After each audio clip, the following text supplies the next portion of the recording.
Il y en a qui interprètent la Bible à leur manière, comme ça leur convient un peu. Ils vous disent ça, ça ne veut pas dire ça.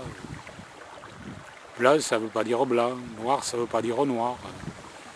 Quand on commence à dire ça, ça peut aller loin. La Bible ne dit pas ce qu'elle dit. Ah, alors là, dis donc, autant lire le journal du matin, hein. C'est pareil. Hein. Donc, la Bible dit ce qu'elle veut dire, évidemment. Seulement, bon, ça ne correspond pas toujours à ce qu'on a envie d'entendre. Alors on se l'arrange à sa petite sauce. On se dit non, c'est pas possible que la Bible dise ça, voyons, alors. C'est pas vrai, c'est pas réaliste. C'est des romans, tout ça, c'est des fables. On y croit, on n'y croit pas. Moi j'y crois. J'y crois parce que ça me paraît logique, tout ça. Rien qui me dit, ouais, c'est pas logique du tout. Ce qui se fie à ce qu'il voit. Moi je crois que ce que je vois, science, évolution, voilà. Le reste, c'est des romans. On verra bien quand on sera mort, quand on y sera. Ah, et ça c'est embêtant parce qu'après on ne revient pas si jamais on se trompe. C'est trop tard. Faut pas se tromper là. Vous n'avez pas droit à l'erreur. Hein. Vous dites, ouais, on verra bien après. Imaginez qu'après, vous soyez trompé. Vous dites, hey, oh, je veux revenir, je me suis trompé. C'est trop tard. Vous n'allez pas se tromper. C'est pas facile quand on ne voit pas. Hein. On ne voit pas ce qu'il y a après. Mais ce qui fait peur, c'est sûr que ne peut pas revenir. C'est ça. Si encore on pouvait revenir, on dit, ah attendez, je reviens, j'ai changé d'avis. Il y a une histoire comme ça. Jésus raconte une histoire où il y a quelqu'un qui se retrouve loin de Dieu, dans un lieu de tourment. Et il dit à Abraham, envoie quelqu'un pour leur dire de ne pas venir ici. Et Abraham lui répond, c'est Jésus qui raconte cette histoire. Abraham répond, ils ont Moïse et les prophètes qui les écoutent. Et alors, il répond, mais envoie quelqu'un des morts. Parce que si tu envoies quelqu'un des morts, ils vont croire. Et Abraham lui répond, quand bien même quelqu'un des morts reviendrait, il ne croirait pas. Ouais, bon, les scientifiques, même si vous voyez une résurrection, ils trouveraient une explication. Hein. Oh oui, ils sont doués pour ça. Ils trouvent des explications à tout. À tout, à tout. Même à l'inexplicable, ils arrivent à l'expliquer. Souvent, ça ne tient pas debout. Du moment que c'est des scientifiques qui le disent. On n'a rien à dire. C'est des dieux, les scientifiques. Ils savent tout. Ils étaient là quand le monde est arrivé. Ils savent exactement comment ça s'est passé. Ils peuvent dire le nombre d'années. Avec calcul précis. Ils vous parlent de milliards d'années. Puis vous dire, voilà, ça s'est passé comme ça, comme ça, comme ça. Oh. Comme s'ils y étaient pareils. Puis bon, il faut les croire, hein, parce que vous n'avez pas le choix. Et si vous ne croyez pas en Dieu, il ne reste que scientifiques. Ouais. Les scientifiques. C'est des dieux, les scientifiques. Ils savent tout, ils peuvent tout expliquer, enfin, ou presque. Parce que, bon, ils reconnaissent quand même qu'il y a des choses qu'ils ne peuvent pas expliquer. Et là, une fois qu'il a dit la création, normalement, c'est impossible que ça vienne tout seul. Mais en fait, bon, comme on ne croit pas en Dieu, on est bien obligé d'accepter le fait que c'est venu tout seul. Ils n'ont pas le choix de croire une bêtise du moment qu'ils ne veulent pas croire quelque chose d'intelligent. Ils n'ont pas le choix. La Bible dit, l'insensé dit en son cœur, il n'y a pas de Dieu. Insensé. L'apôtre Paul a dit, les perfections invisibles de Dieu, sa puissance éternelle et sa divinité se voient comme à l'œil depuis la création du monde quand on les considère dans ses ouvrages. Et Paul dit, ils sont donc inexcusables, puisqu'ayant connu Dieu, ils ne l'ont point glorifié comme Dieu, mais s'ils se sont égarés dans leurs pensées, et leur cœur sans intelligence a été plongé dans les ténèbres. se vantant d'être sages, ils sont devenus fous. Et ils ont changé la gloire du Dieu incorruptible en image représentant des choses corruptibles, des oiseaux, des quadrupèdes, des reptiles, etc. Ils ont fabriqué des dieux, avec des statues, des animaux. Et c'est leur Dieu. Leur Dieu. Puis ils leur parlent aux statues qu'ils ont fabriquées, qui ne peuvent pas entendre, qui ne peuvent pas parler, qui ne peuvent pas voir.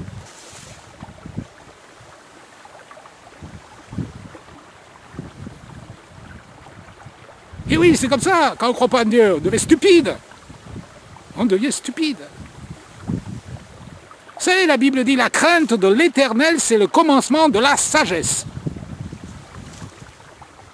Et Paul dit, devenez fous afin de devenir sages. Dieu n'a-t-il pas convaincu de folie la sagesse des hommes? Puisque les hommes n'ont pas connu Dieu avec leur sagesse, il a plu à Dieu de sauver les croyants par la folie de la prédication. La folie, vous savez, c'est relatif. C'est relatif, la folie. Par exemple, bon, bien sûr, il y a des gens qui sont vraiment dérangés, ça je ne dis pas le contraire. Hein. C'est sûr. Bon, d'accord. Mais, dans la société où on vit, si vous ne pensez pas et si vous ne dites pas comme tout le monde, vous êtes un peu dérangé. Il faut faire comme tout le monde. Autrement, on vous traite de fou.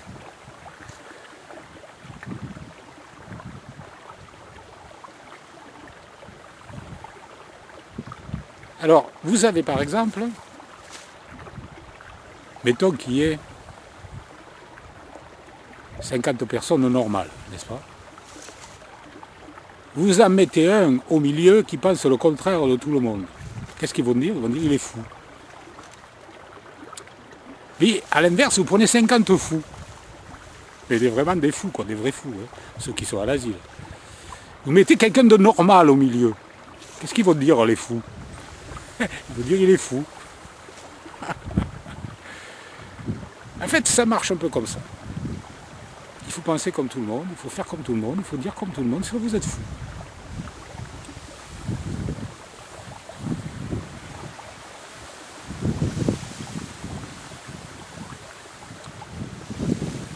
La Bible dit la folie de Dieu est plus sage que les hommes.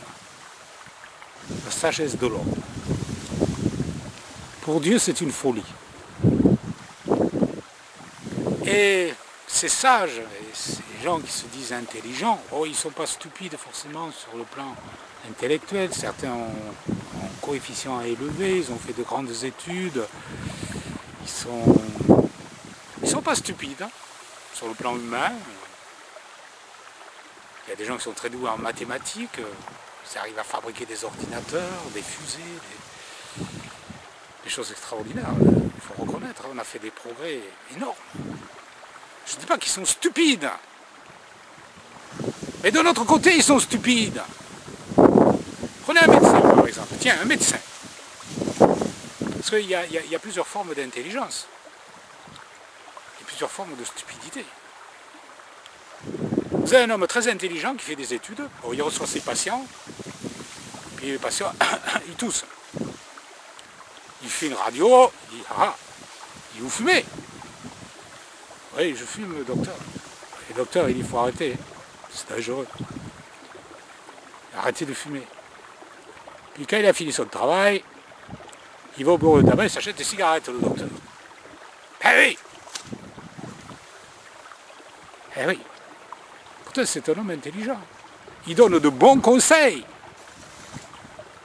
Et vous pourrez lui dire, médecin, guéris-toi toi-même ou soigne-toi toi-même. Hein. Il y a des médecins qui meurent de cancer, qui ne peuvent pas se passer de cigarettes. Puis il y en a quand même qui ont un peu d'intelligence, parce qu'il y en avait un, une fois qui travaillait avec ma femme, dans une clinique, elle était infirmière. Et un jour, il a fait tout Toulouse pour trouver des cigarettes. Et quand il a vu à quel point il était devenu esclave, il s'est dit, bon, j'arrête. J'arrête, c'est pas possible. Et il s'est arrêté du jour au lendemain, comme ça. Ah oui. Mais il n'y a pas que ça, il n'y a pas que ça. Il n'y a pas que ça.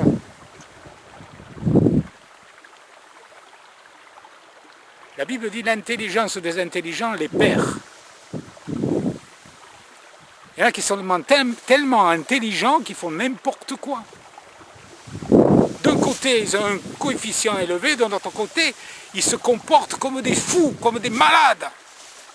Vous avez des intelligents qui deviennent des meurtriers, des criminels. Les nazis, ce n'étaient pas des gens stupides. C'était des criminels. Pourtant, ils étaient intelligents. Et maintenant, ils étaient fous. Alors, il faut dissocier l'intelligence, là, dans la tête, de l'intelligence du comportement. Vous avez une personne qui peut avoir un coefficient très bas et être plus intelligente que les plus intelligents de ce monde. Parce que pour Dieu, cette personne-là, elle sera plus intelligente qu'eux. Elle se comportera mieux. Et Dieu la bénira. Alors que les autres, il va leur arriver des catastrophes. Parce que le plus intelligent de tous, qui c'est? C'est Dieu. C'est lui le plus intelligent. Donc c'est à lui qu'il faut faire confiance. Pas aux scientifiques, mais à Dieu. Croyez en Dieu et croyez en moi, a dit Jésus. Il y a plusieurs demeures dans la maison de mon Père. Si cela n'était pas, je vous l'aurais dit. Je vais vous préparer une place. Quand je vous aurai préparé une place, je reviendrai et je vous prendrai avec moi afin que là où je suis, vous y soyez aussi. Êtes-vous sûr d'aller au ciel? Non. La seule façon d'être sûr, c'est de recevoir Jésus, Yeshua, dans votre cœur, afin qu'il vous rende capable de vivre pour Dieu. Dieu vous donnera un nouveau cœur, un nouvel esprit, une nouvelle force, une nouvelle paix, une nouvelle joie, dans la mesure où vous ferez sa volonté. C'est pas dur de faire la volonté de Dieu, à condition d'avoir Jésus, Yeshua dans son cœur. Si vous ne l'avez pas, vous ne pourrez pas, vous n'y arriverez pas. Ou vous pouvez faire semblant, avoir une apparence d'être croyant, chrétien, ou de faire la volonté de Dieu, mais le cœur restera vide à l'intérieur, vous serez malheureux et triste, et perdu pour l'éternité.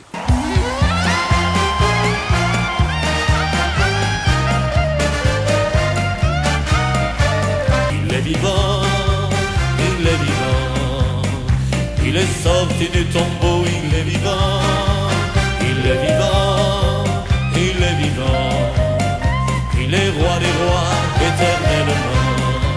Merci à toi mon Dieu qui a donné ton Fils et nous a donné la pleine victoire en son nom.